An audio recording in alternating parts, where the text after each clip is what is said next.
राष्ट्रीय शिक्षा नीति 2020 में टेट के मार्क्स के जोड़े जाने के संदर्भ में कुछ महत्वपूर्ण बातें लिखी गई हैं जिसको आपको जानना बेहद जरूरी है यदि आप एक शिक्षक बनना चाहते हैं। नमस्कार दोस्तों, मेरा नाम है नीरज और आप देख रहे हैं करियर बिट यूट्यूब चैनल। अगर आप इस चैनल पर पहली बार विजिट कर रहे हैं तो इसको सब्सक्राइब करते हुए बेल आइकन को प्रेस करना ना भूलें। राष्ट्रीय शिक्षा नीति 2020 में टेट के मार्क्स जोड़े जाने के संदर्भ में एग्जैक्टली क्या कुछ लिखा गया है, चलिए एक बार पढ़ लेते हैं।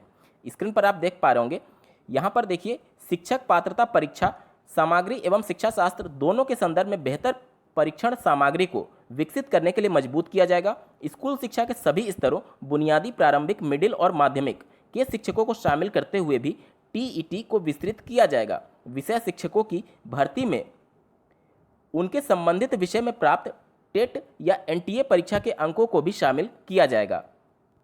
सबसे पहली बात कि अब जो टेट की परीक्षा होगी वह सीनियर सेकेंडरी यानी कक्षा 12 तक के टीचर बनने के लिए अनिवार्य करने की बात की जा रही है। यानी कि जो अभी आप टीजीटी या फिर पीजीटी के लिए परीक्षा होती है, हो सकता है कि उसके पहले आपको एक टेट की भी परीक्षा क्वालिफाई करना अनिवार्य कर दिया जाए। अब आते हैं टेट के मार्क्स जुड़ेंगे या फिर नहीं।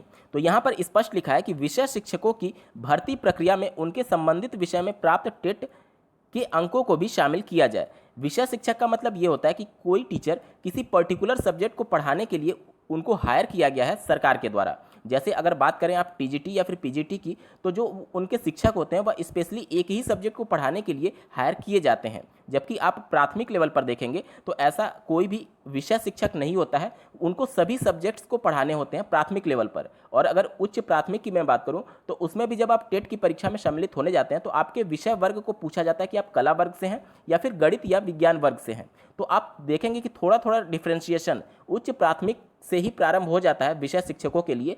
तो हो सकता है कि यहाँ पर जो स्पष्ट लिखा गया है कि विषय शिक्षकों के टेट के मार्क्स जोड़े जाएंगे, तो हो सकता है कि उच्च प्राथमिक या फिर टीजीटी और पीजीटी के शिक्षक चयन प्रक्रिया में टेट के मार्क्स को इंक्लूड किया जाए। लेकिन इससे भी इनकार नहीं किया जाता कि टेट के मार्क्स हो सकता है कि प्राथमिक लेवल पर भी जोड़े जा सकते हैं, क्योंकि आप देखेंगे कि पहले की जो भर्तियां होती थी उत्तर प्रदेश में वह टेट के मार्क्स पर भी हो चुकी हैं।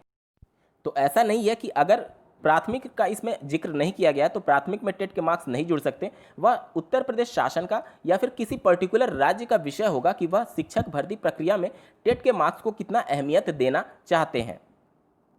तो इस शिक्षा नीति के बाद से भले आपकी शिक्षक भर्ती प्रक्रिया कभी भी स्टार्ट की जाए, आप अपने टेट की परीक्षा में जब भी सम्मिलित होंगे तो उसमें बेहतर प्रदर्शन करने की कोशिश करें, क्योंकि चीज़ें लगातार बदलती जा रही हैं। और अगर आपके टेट के मार्क्स अच्छे होंगे तो भविष्य में कुछ भी नियम हो आपके लिए वो बेनिफिट ही कार्य करेगा। तो आप अब टेट की परीक्षा को सिर्फ क्वालिफाइंग नेचर का मान करके ना चलें, बल्कि उसमें बेहतर अंक लाने का भी प्रयास करें कि हो सकता है भविष्य में कुछ इस प्रकार के चेंजेस भी देखने को मिल सकते हैं। उम्मीद करता हूँ आप सभी के डाउट्स क्लियर हो गए होंगे। ऐसे ही महत्वपूर्ण अपडेट्स के लिए बने रहें करियर बिट के इस चैनल के साथ। धन्यवाद।